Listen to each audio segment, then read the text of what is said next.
Salut les découvreurs!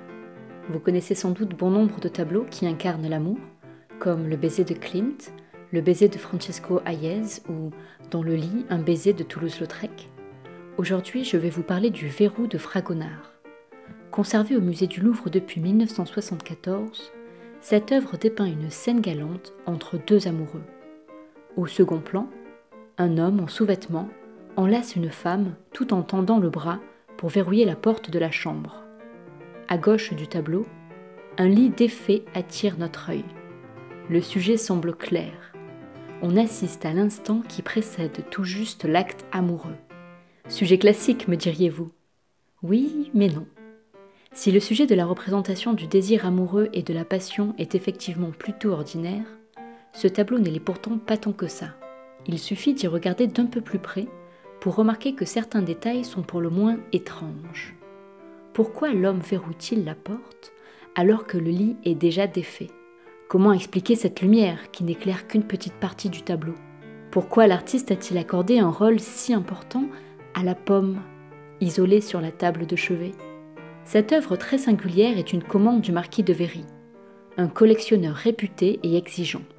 Fragonard avait déjà réalisé pour le marquis une autre œuvre 2 ans auparavant, l'Adoration des bergers.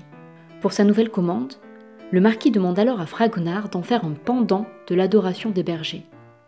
C'est ce qui explique en partie que les deux tableaux ont de nombreuses similarités. Le format est absolument identique, 73 x 93 cm, et dans les deux tableaux, seule une zone délimitée est suffisamment éclairée, tandis que le reste se trouve dans un clair-obscur. On retrouve également la gémellité des deux œuvres dans leur composition, qui reposent toutes deux sur une diagonale directrice. Celle-ci est très clairement visible dans l'Adoration des bergers, grâce au contraste entre les couleurs claires et les couleurs sombres. Dans le Verrou, l'artiste a choisi de la mettre en valeur par le mouvement des corps des personnages en dessous de la source lumineuse. Les personnages et le verrou se situent sur l'une des extrémités de la diagonale, tandis que Fragonard a peint le lit défait et la pomme sur l'autre extrémité, suggérant ainsi un enchaînement chronologique des événements. Au-delà de la diagonale inversée dans les deux œuvres, il semblerait à première vue que leur symbolique s'oppose également. En effet, l'Adoration des bergers dépeint une scène biblique, où l'amour divin triomphe sur l'amour profane et sur la sexualité, qui est au contraire palpable dans le Verrou.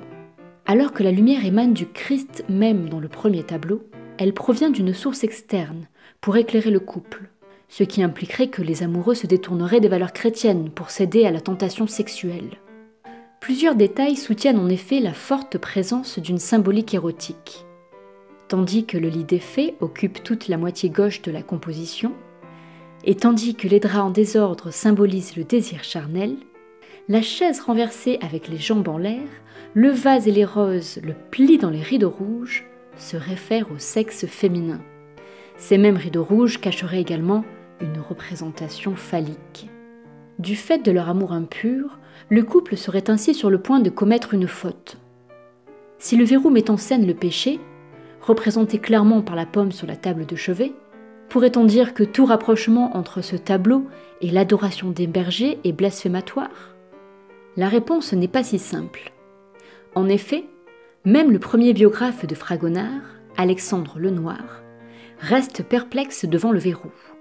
Je cite : « L'artiste, croyant faire preuve de génie, par un contraste bizarre avec l'Adoration des bergers, fit un tableau pour le marquis de Véry, libre et rempli de passion.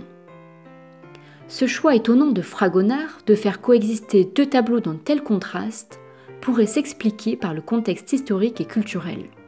En 1761, Rousseau publie La Nouvelle Héloïse, œuvre phare du XVIIIe siècle, où un homme et une jeune fille tombent amoureux l'un de l'autre, mais finissent par choisir la vertu au désir. 20 ans plus tard, en 1782, paraît Les liaisons dangereuses de Coderlo Dell'Aclos, dans lequel le mode de vie des libertins, le vicomte de Valmont et la marquise de Merteuil, les conduit vers la déchéance, la perte du statut social et la mort. Ces deux ouvrages majeurs annoncent la fin du libertinage, en tant que mode de vie qui ne respecte pas les bonnes mœurs. On pourrait alors supposer que Fragonard se serait inscrit dans cette volonté de prendre de la distance vis-à-vis du libertinage et que son intention est de le dénoncer moralement. Cette hypothèse n'est en aucun cas la clé ultime du tableau, d'autant plus que Fragonard n'a jamais expliqué son intention. Cette ambiguïté concerne également un autre sujet du tableau sur lequel les avis divergent, la question du consentement du personnage féminin. Son corps est représenté dans un mouvement contradictoire, puisqu'elle se précipite en avant pour empêcher l'homme de verrouiller la porte, mais se courbe en même temps vers l'arrière, certainement pour éviter un baiser. Si le spectateur a du mal à distinguer la violence de la passion, c'est parce que Fragonard rend sa composition volontairement énigmatique, de telle sorte qu'il n'y a pas de clé unique de compréhension. Cet artiste est maître de l'ambiguïté, et il utilise cette ambiguïté pour jouer constamment avec le spectateur et ses interprétations. On ne peut s'empêcher de contempler longuement les toiles de Fragonard sans se poser des questions infinies sur ses intentions et le sens de ses œuvres. C'est d'ailleurs tout ce qui fait la richesse de ses toiles. Avant de terminer cette vidéo, j'en profite pour vous annoncer une bonne nouvelle. Nous lançons cette semaine nos tout premières visites guidées virtuelles. Si vous souhaitez découvrir les trésors méconnus de Paris et de sa région à nos côtés de manière ludique, immersive et interactive, n'hésitez pas à vous inscrire, je vous mets le lien dans la description.